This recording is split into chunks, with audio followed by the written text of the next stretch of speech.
네, 코로나19 장기화로 인한 경영난 속에 배달 장사를 시작한 가게들이 크게 늘고 있는데요. 네, 그런데 이때 미처 생각하지도 못했던 세금 문제 때문에 이중고를 겪게 된 자영업자들이 있다고 합니다. 납세 권리에서 지금 바로 만나보시죠.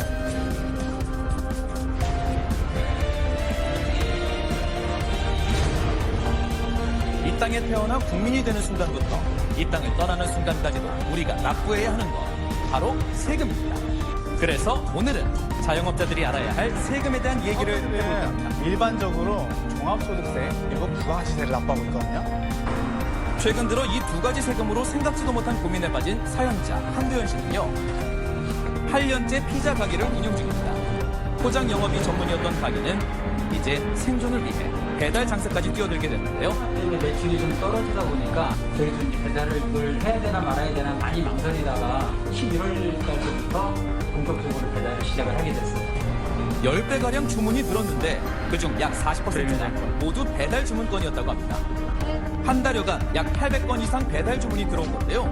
근데 이제 거리에 따라서 더 늘어나기 때문에 평균으로 5천 원을 잡으면 800건이면 400만 원이네요.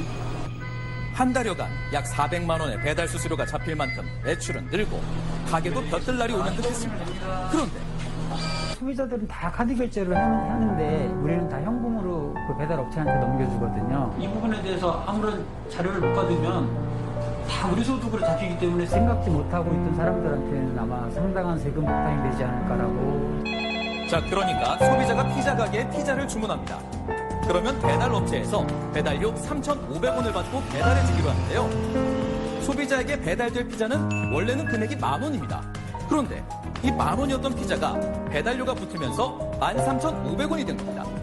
그리고 그걸 받은 소비자는 13,500원을 피자 가게에 결제하는데요. 자, 그럼 가게는 다시 소비자가 결제한 금액에서 배달료를 빼서 배달 업체에 줍니다. 그런데 문제는 가게에선 10,000원을 번 것이지만 소득은 13,500원이 된다는 겁니다. 이거 이러면 종합소득세에 문제 생기는 거 아닌가요? 종합소득세는 말 그대로 내가 번 세금에 대해서, 소득에 대해서 종합해서 모아서 신고 납부하는 것을 종합소득세라고 합니다. 매출액에는 피자 판매에 대한 것과 배달 수수료가 잡혀있죠. 요거를 우리 회계상 수익이라고 해요. 수익은 전체 돈 번 거, 매출액 발생한 거. 여기에 대해서 우리가 대응을 해야 돼요. 어떻게 대응을 하냐면 이러이러한 건으로 인해서 우리가 배달된 수수료가 나갔습니다라고 증빙을 제출해야 돼요. 적격 증빙이라고 해서 적격한 증빙이다라고 세무서에서 인정하고 있는 게 세금계산서와 현금영수증과 그리고 신용카드 이 세 가지거든요. 다만 예외적인 것도 있는데 적격 증빙이 없는 경우에도 우리 배달된 수수료 나갔던 내역들을 쭉 모아놔서 증빙이 되면 건당 3만 원 이하의 금액 같은 경우에는 증빙만으로도 소명이 가능합니다. 다행히 배달료는 내 소득이 아니다라는 걸 설명하면 종합소득세 부분에서 그 비용 처리가 가능합니다. 다만 배달 업체와 거래가 있었다는 증거들을 보유하고 있다는 걸 전제하에 말입니다. 그래서 혹시나 종합소득세 폭탄으로 돌아오진 않을까 염려되는 상황에 예기치 못했던 세금 하나가 더 터졌습니다.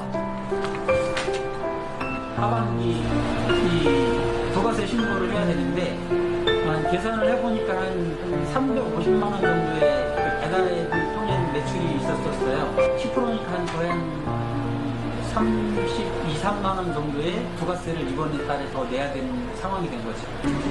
가게에서 판매한 금액과 배달 업체에 보낸 배달료까지 합친 금액에 부가가치세를 내라 고지가 날라온 겁니다. 왜 그런 걸까요? 종합소득세에 있어서 비용 처리는 가능하다. 다만 세금계산을 안 받으면 부가가치세에 있어서 손해를 보잖아요. 부가가치세는 소비자가 물건을 사기 위해서 지불하는 거고요. 매출이 발생하게 되면 거기서 소비자가 내는 소비세이기 때문에 그 돈을 받아다가 세무서에 납부를 해야 된다. 소비자에게 모든 부가가치세를 거둘 수 없기 때문에 가게에 세금을 걷는다는 건데 배달료 부분은 공제를 받을 수 없을까요? 세금계산서 발행을 즉시 해달라고 요청을 해주셔야 됩니다. 예를 들어 배달대행업체에서 우리한테 매출을 끊었고 우리가 소비자한테 매출을 했고 부가가치세법상 거래가 있었다는 게 증명되는 이걸 바탕으로 해서 끊어준 사람은 부가가치세를 내야 되는 증빙서류가 되고요. 받은 사람은 공제받을 수 있는 증빙서류가 되는 거죠. 전체 매출 안에 업체 간 거래가 있었기 때문에 세금 계산서가 꼭 있어야 합니다.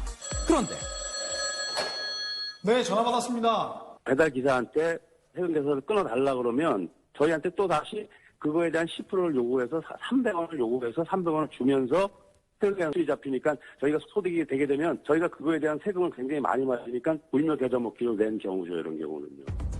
배달료에 대한 부가가치세를 공제받기 위해 배달 업체에 세금 계산서 발행을 요청합니다. 그런데 배달료 3,000원에 대한 10%를 더 주면 발행해주겠다는 배달업체. 아니 우리가 왜 부가가치를 더 줘야 되죠?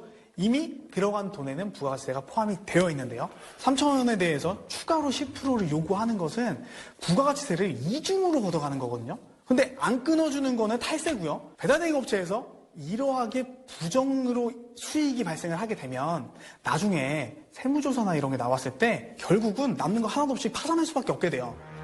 배달업체는 계약 당시 이런 요구사항을 명시하지 않았음에도 세금 계산서를 무기로 왜 이런 요구를 하는 걸까요?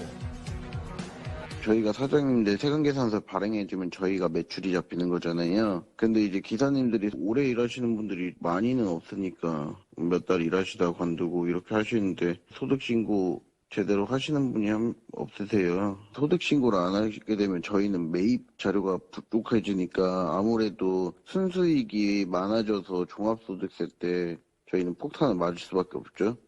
구조적인 문제가 결국 서로에게 피해만 남기는 상황. 이미 그들에겐 비일비재한 일이라는데요. 하지만 이 문제를 해결하기엔 아직 갈 길이 멀어 보입니다.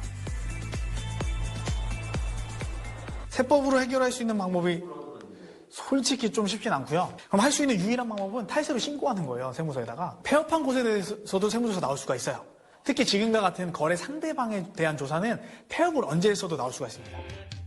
의무라고 해서 꼼꼼히 따지지 않으면 깜깜이 새고 있을 수 있습니다. 제대로 알아야 납세의 권리를 찾을 수 있습니다.